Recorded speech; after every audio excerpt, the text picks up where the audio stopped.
your intervention and everything what you have shared.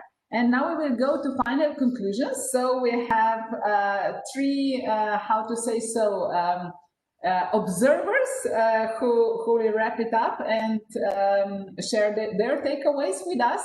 So the first one who is joining us now is Julie Fionda, Deputy Head of Unit Skills and Qualifications.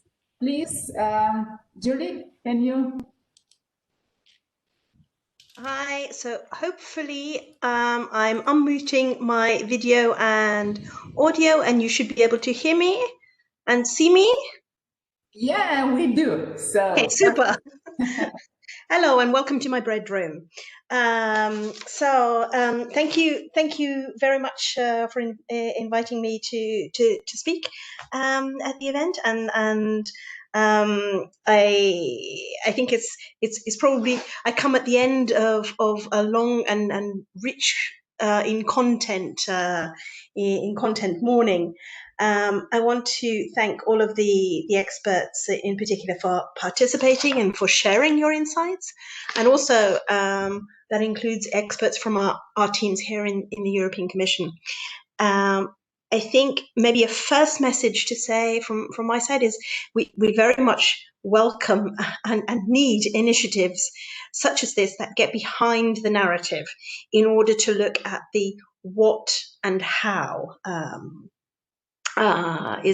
what is happening and how to take these things forward.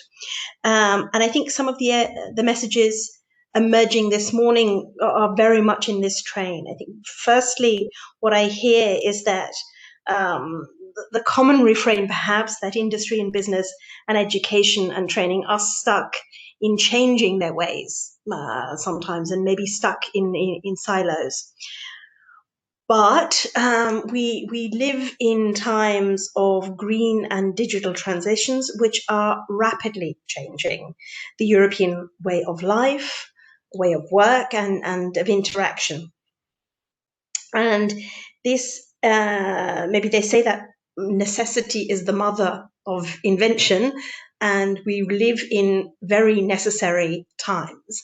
And so this pace of change is definitely perhaps happening much quicker than it would have otherwise. I think one other thing coming through is that it's clear to succeed, lifelong learning must be a reality in Europe, and we still have a long way to go there. The entire workforce needs to continuously build their skills, innovative and inclusive learning programs. And I think this is something that was particularly emphasized in the skills agenda, which was published in July this year by the European Commission, and also in the European education area, which Monica had referred to this morning. I think these questions are very much some of the key drivers of our skills agenda. And your seminar today has highlighted the problem of how best to integrate skills for the circular economy into education and training, and how to better cooperate between initiatives such as the knowledge and innovation communities. And I think initiatives like the European Commission's ESCO taxonomy on skills to support the green transition can help you in your endeavors to work across projects and across countries in order to make that happen. I think it was also said that we should look first at the skills that we need now, but also the skills of the future, and maybe not just focus on what education and training is currently doing, so we can better orient our provision. And for this, the work that the European Commission is doing through the skills agenda proposes very direct action. So we are looking, you hear me okay on audio?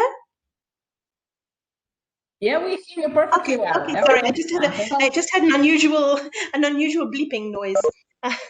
So I think there, through the skills agenda, we propose action notably on the Pact for Skills, which is an initiative that will bring forward partnerships for change, but also work on skills intelligence, looking at what is the state of play now, but also being able to draw those trends.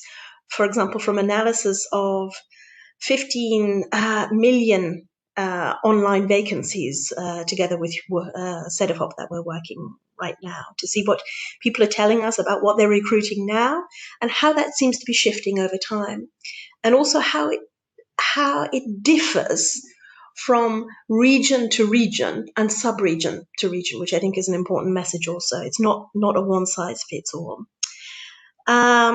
The question was asked perhaps on why there is no blueprint for sectoral cooperation on skills in the circular economy. And I think textiles were mentioned as a driving force in cooperating towards the circular economy. And there, of course, we do have a blueprint in textiles. We also have blueprint projects in steel, in energy-intensive industries, which do the same. And try to identify the future green skills in those sectors, because of course it's not just the green vertical, it's the green horizontal.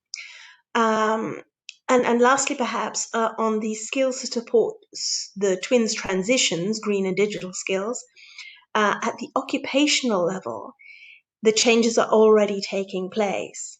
And in order to break up the silos in education and training and industry, we have to encourage much more businesses and education and training providers in order to work together. And that's exactly one of the things that the Commission is trying to push very strongly right now. Thank you. Thank you very much for this wrap up. And it is great to see that we are working hand in hand, and how what the Commission is proposing is then transferred to the ground and vice versa, how the initiatives that are flourishing around Europe are then incorporated in the next decision making. See that purpose actually of this kind of collaboration. So now we are moving to T. Sterpsa, core member, Circular Economy Rapporteur, European Committee of the Regions. So please.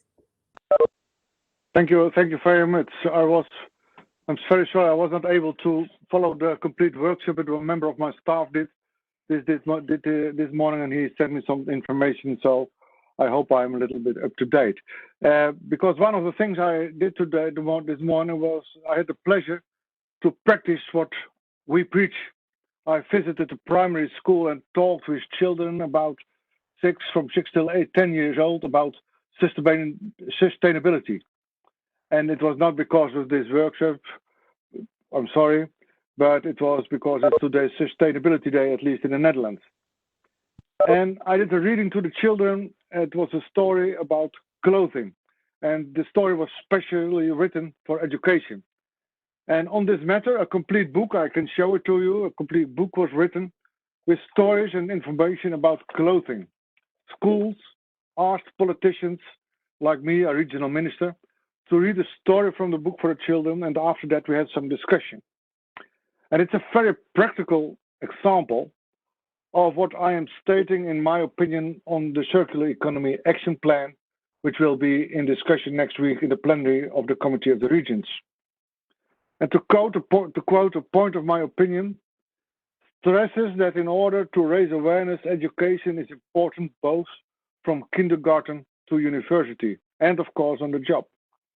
And after that statement, I also said, and I paid attention to the fact that cohesion policy funds should provide support for including the circular way of living in the curriculum of every kind of education. And I'm very honored for the possibility to emphasize that at this moment and to share with you what after next Tuesday will be the opinion of all local and regional authorities in Europe. And it is important because the subject is important, the subject we are dealing with. When we go on using products and resources in a way we do now, we need 2 planets for our behavior, and we have only one. And we need to be aware of that. We need to know what the results of our behavior are. And in my opinion, I made a lot of recommendations on circular economy, on targets, on monitoring, on the economic system, etc. And all this, I know these recommendations are political. And maybe they are far away from the normal way of living of our citizens in our regions or villages.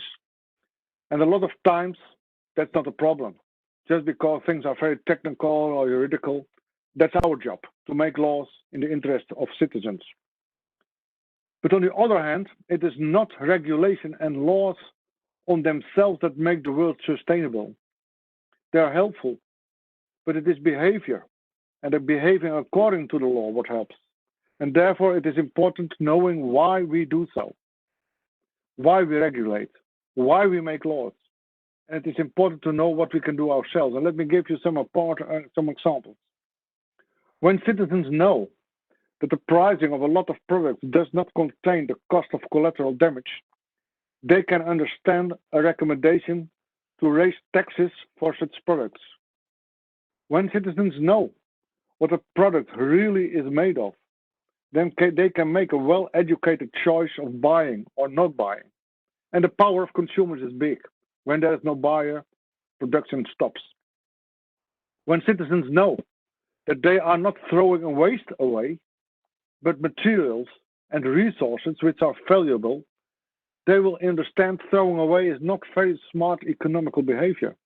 And when they also know it isn't necessary because products can be made in a more circular way, they understand why we make producers responsible for the products to design them in such a way they are sustainable and reusable. When citizens know that making this world cleaner does provide a lot of jobs instead of losing them in a degenerating economy like ours, they will support. But citizens, and not only them, also companies, governments, and administrations, they need to know. And therefore, awareness is very important. And education will help on awareness. That's the why for you today, I think, why you are so helpful. It is about our and about the next generations, not just about economy. In my last sentence of my opinion, I'm speaking about the path to a circular society. It's a way of living, a new way of living. We need to get used to it. And let me make two other remarks. The first is about the special part of computers and consumers, and maybe we have to better call them users. In the opinion, I am stressing that public procurement is a powerful instrument by helping setting standards for more sustainable products and services. And at the same time, I encourage local and regional governments to introduce new job profiles in their public administration. But I know a lot of the workers don't have the skills to do these jobs. And here also, education is very important. And in my view, it should be one of the priorities of the local and regional authorities. My second remark is on production itself. A lot of possible sustainable production is not done because there is a lack of knowledge, also on skills to do the job. But let me emphasize knowledge. It is very important that there is knowledge on a high and middle level. CEOs, for instance, need to know that circular producing is the best business model for the future. They need to know that at the end it will save costs. But we have also to make them responsible. They should be educated to get convinced. It's a big challenge, I know, especially when they have to confront their shareholders, but they can accelerate faster than the most of us. And I hope, therefore, that you today made big progress on how education can help us in our way to this circular society. And it would be very helpful when you can share this with us, when we politicians implement actions and make programs on circular economy. Let's stay in touch, work together to make at least Europe a little bit more beautiful. Thank you very much. Thank you very much. And we do feel privileged being the citizens of Europe, for sure, particularly now in these COVID times when we see what a great environment we actually have. And now with Green Deal and, as you mentioned, Circular Economy Action Plan, we have the tools. But as you pointed out, it is about societal change, not only something what the economy as such can solve. And this was the message also of the panel today. So thank you very much for these encouraging thoughts, really nice. And I must add something, because you started with storytelling and with walking the talk. And that is the most important, I guess, that we are sharing the stories, because then we are really building communities, and also the kids can identify with the message and contribute to the thriving society. Thank you so much for that as well. So now we are moving to our last, not the speaker, but today everyone is bringing so much inspiration. So I would say another piece of inspirations from Maria Rincourt and Yavanna, team leader, circular economy, sustainable production and consumption, DG environment. Please. Hello, Ladeya. I'm very happy to be here and to being able to contribute to the discussion. I'm going to try to be brief because I know that I am the last obstacle between you and the rest of the afternoon. And I have to say that I have enjoyed the discussion immensely. I've been able to follow partially the discussions and the contributions from the different participants. And I want to thank all of you for your interest in bringing together these two areas that really need each other. I think it was you, Ladeya, saying that when you work on circular economy on a daily basis, you sometimes do the mistake of believing that we all have the same understanding of what it is, a circular economy. And it was obvious from the discussion today that in order to be able to educate, to learn, and to provide the skill needed for a circular economy, we really need to understand what is circular economy. But I'm sorry to say that I don't think we will never reach an agreement on what is exactly a circular economy. So in my opinion, we should look at the objective that is, and it has been said here, to change the way we produce and consume. So everyone in the value chain, consumers, industry, and public authorities have the tool to adapt to a new normal, because we are talking about new normals right now, but the reality is that we are consuming, as we had two planets. The rapporteur in the Committee of the Region was mentioning it just now. So we cannot continue doing as we were doing. And any transformation, any systemic change that we want to introduce from the angle of the circular economy needs to be necessarily accompanied by working with citizens and students, working with universities and researchers, and finally providing workers the right tools to adjust to the transition and to the systemic change. And for that, my colleague Julia and Tise in the opinion, they have put forward different initiatives that are going to try to accomplish this. And I have to say that it's a key element in order to implement the new Circular Economy Action Plan that was adopted on the 11th of March and has as a flagship the new Sustainable Product Policy Framework that encompasses actions to make design more circular and sustainable, to empower consumers and give them the right tools to make more sustainable and circular choices. And finally, something that is very important, facilitating resource efficiency practices among companies that compose the industrial fabric in Europe. So we have a way ahead of us that is continue working together, continue exchanging knowledge, and continue making the best of the tools we have in Europe that, as Ladeya was saying, we are privileged in the region we live to try to lead the way. And there's a need to increase circular economy knowledge, competencies, and skills throughout the life cycle of products in both private and public sectors, and through cooperation between different disciplines. I think that in particular, the transition to a circular economy will require that we spread the guiding principle and practices that we have identified in the Circular Economy Action Plan, but that we obtain as well from the work of other institutions like the Committee of the Regions of the European Economic and Social Committee, the work of stakeholders, the work of industry. So it's really a joint agenda that we need to accomplish together.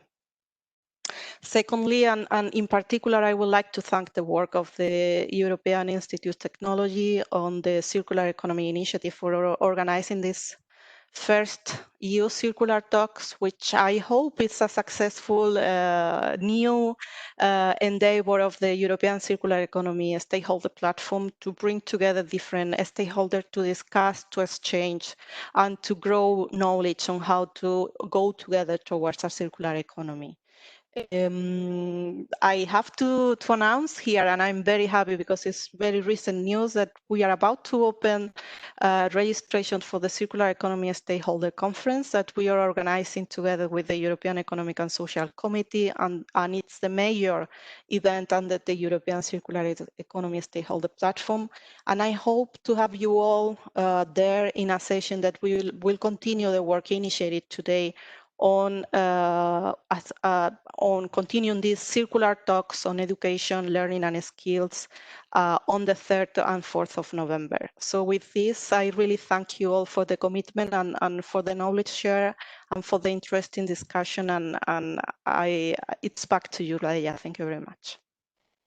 Thank you, Maria. Thank you very much. We are even within the time limits. If we are not within the planned boundaries, at least this is what we managed. So a good sign. Yes. So I would like to thank everyone, to the organizers, to the representatives of the European Commission, to our distinguished speakers, and to each of you experts who contributed to this very vivid and inspiring discussion. And to Technopolis Group, once again, they also supported us all the way along. And we are looking forward to see you virtually this year, the conference on the 3rd and 4th November.